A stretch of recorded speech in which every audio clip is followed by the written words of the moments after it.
好嗱，我哋去繼續做多少少嚇，做埋呢度啦。嗱，第13至到去16題，咁我哋做兩題啦，做條第14題嚇。佢話如果呢個是呢個因式 ，OK， 求 P，x 加2係嗰條式嘅因式，咁我哋問自己啦，咁 f(x) 係邊個啊 ？f(x) 一定係永遠都係大嚿啲嗰個嘅，知唔知啊 ？OK， 係呢一個，自己要清楚。dx 咧就係呢一個啦，得唔得？嗱，因為佢係佢嘅因式，明唔明白？所以嗰個餘式，即係呢一個，你代啲嘢落去，代咩啊？代負2，就係要0啦，知唔知啊？佢係因式嚟㗎嘛。好啦，咁你就由呢一度去，嗱呢個 Rx 佢冇俾你冇得代啦，咁由呢度代，代完之後等於0咪計咯，代負2落去，負2 3次。代負2咁樣等於0，呢條方程啦，明唔明啊？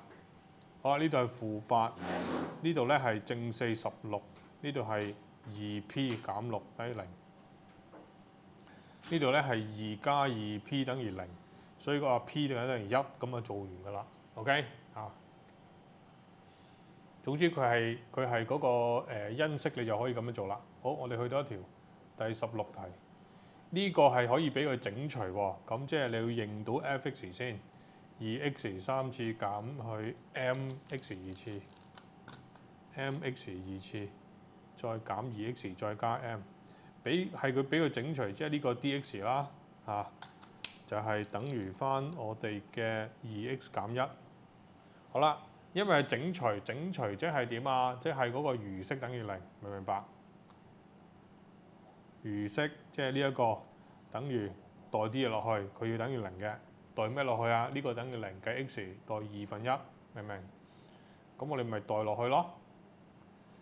呢度代1/2，1/2，咁樣，明唔明啊？咁即係計數啊！呢啲我唔慢慢計啦。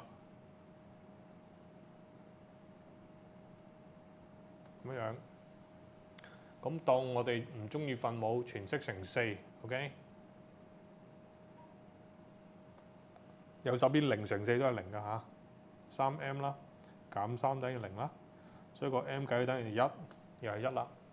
通常呢啲係靚數嚟嘅，得唔得 ？OK， 好，呢度講完啦，剩翻係13同埋15，你自己做啦。OK， 係咁多啦。